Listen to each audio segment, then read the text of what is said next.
Como a queda hormonal no climatério e na menopausa interfere a vida da mulher, inclusive na nossa composição corporal, e como ajudar nossas glândulas a funcionar melhor. Então a gente já sabe que a expectativa de vida média de uma mulher é 84 anos e várias passam dos 90 anos. E por outro lado, a nossa queda hormonal se inicia ali nos 35 anos, algumas até mais precoce, aos 30 anos. Isso significa que a gente vai passar metade a 2/3 da nossa vida nessa fase de queda hormonal. Então a gente precisa entender o processo para ajudar o nosso corpo a funcionar melhor.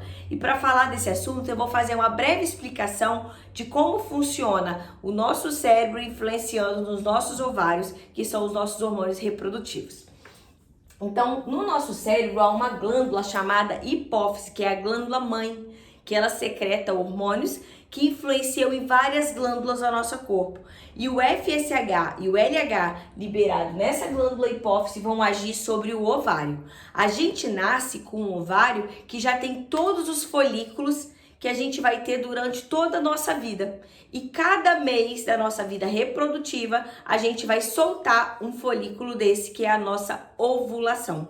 Então, todos os meses nós somos pessoas cíclicas. A gente vai fazer um ciclo. No início do mês, a gente vai aumentar pela nossa hipófise a produção de FSH, que é o hormônio folículo estimulante, que vai lá nos nossos ovários fazer esses folículos crescerem e espessar o endométrio. Mas é só isso onde o estrogênio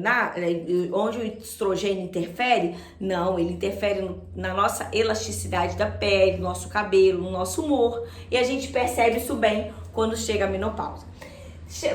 Continuando o nosso ciclo, vai começar as ondas desse outro hormônio, que é o hormônio luteinizante, que é o LH. E essa pulsatilidade dele vai fazer um pico de testosterona no meio do ciclo, que a gente fica com mais desejo, mais vontade de fazer sexo, com mais libido.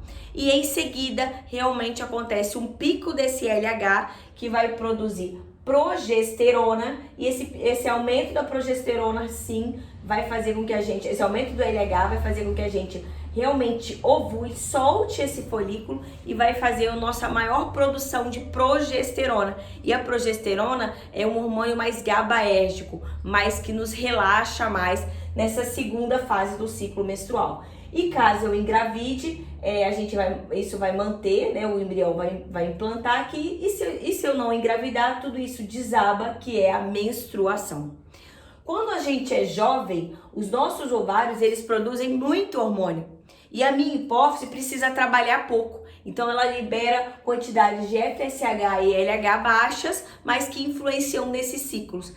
E quanto mais essa produção dos meus ovários vai caindo, mais esse FSH e o LH vai aumentando. Essa fábrica aqui em cima vai tendo que mandar ordens muito altas. É como se o nosso ovário fosse ficando surdo.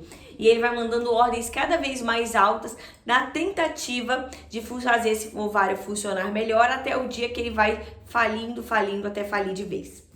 Então, como é a nossa queda hormonal?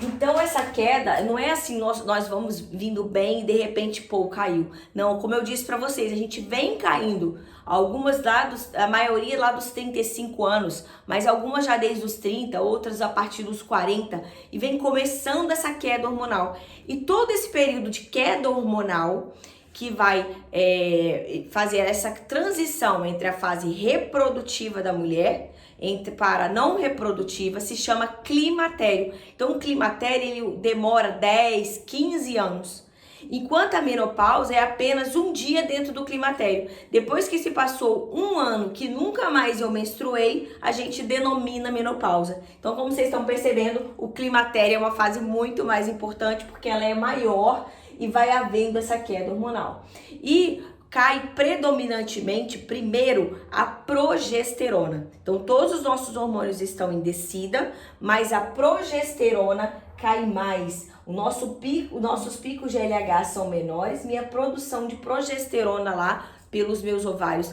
fica menor e a gente vai tendo ciclos mais anovulatórios. Então, às vezes, a gente já começa a ter irregularidade menstrual, porque não menstrua mais todo mês, porque esse ciclo não libera mais aquele óvulo. Mas outros sintomas dessa queda de progesterona na mulher é que essa mulher fica mais ansiosa, irritada, com insônia. Então, a progesterona, ela tem esse poder mais calmante e a queda dela provoca esses sintomas ruins na gente. E como acontece essa queda mais predominante da progesterona do que do estrogênio, por isso a gente denomina essa fase de predominância estrogênica. Então, o ideal, o nosso ciclo hormonal, ele é assim: estrogênio, progesterona, estrogênio, progesterona. Com essa queda da progesterona, começa estrogênio, progesterona, estrogênio, progesterona. Então, essa predominância do estrogênio vai fazendo também que o nosso corpo produza mais no fígado uma proteína chamada SHBG. SHBG, ela se liga mais fortemente à nossa testosterona. E algumas mulheres nessa fase também vão ter queda de libido, de desejo sexual. Então, além de estar mais irritada, com mais insônia, às vezes já com menstruação irregular, e algumas mesmo com menstruação regular, elas vão tendo ciclo mais anovulatórios, por isso que cai inclusive bastante a nossa fertilidade, que nem todo mês mais, mesmo eu menstruando, eu vou liberar folículos. E aí isso evoluindo realmente vai cair o estrogênio, aí a testosterona, que aí a progesterona cada vez mais baixa. E aí começam aqueles sintomas mais famosos de menopausa, que são os fogachos, que são aqueles calores nessa parte para cima, intensos, mais no período noturno. Às vezes tem vermelhidão do rosto, seguido de uma fadiga intensa, ardência urinária, infecções urinárias de repetição, mais facilidade ainda de ganhar gordura na região do abdômen, porque a partir do momento que esses hormônios vão caindo, aumenta ainda mais a minha resistência à insulina. E aumentando minha resistência minha insulina subindo, eu fico com mais tendência a depositar gordura na região do abdômen. Perda de osso, cansaço, porque eu também tenho mais dificuldade de ganhar massa magra, tá? Então, essa menopausa vai evoluindo, esses sintomas vão aparecendo. E aí eu sempre me pergunto, como que a gente pode ajudar o nosso corpo a funcionar melhor? Como que a gente deseja que seja a nossa queda hormonal? Que ela seja muito brusca ou que ela seja mais abrandada, né? Que ela seja melhor. Para que isso aconteça, a gente precisa ajudar todo o nosso corpo, porque os nossos hormônios, eles são uma orquestra. Se você ouvir uma orquestra, todas as pessoas ali vão ter que tocar bem, senão o som vai sair em desarmonia.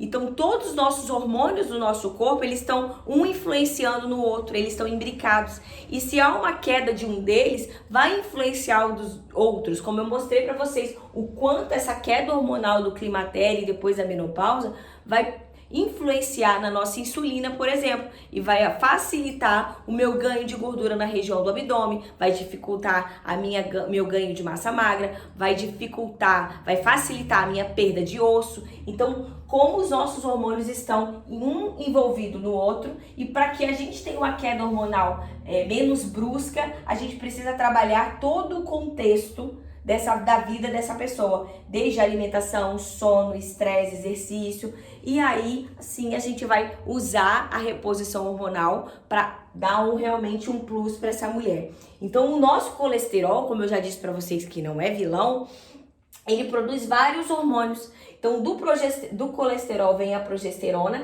e dela vai ser produzido o cortisol ou o estrogênio, progesterona, testosterona e outros hormônios.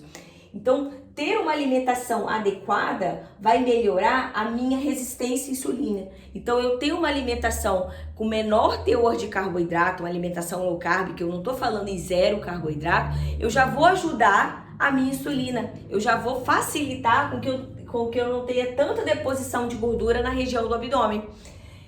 O sono adequado, então como vocês já viram nas outras aulas aí, durante a noite eu faço picos de vários hormônios, progesterona, testosterona. Então eu dormir bem, eu vou melhorar esses picos, mas eu também preciso fazer um pico de melatonina e uma queda do cortisol durante a noite. Então eu preciso ter um sono profundo e um sono reparador para eu ajudar essa mulher a funcionar melhor.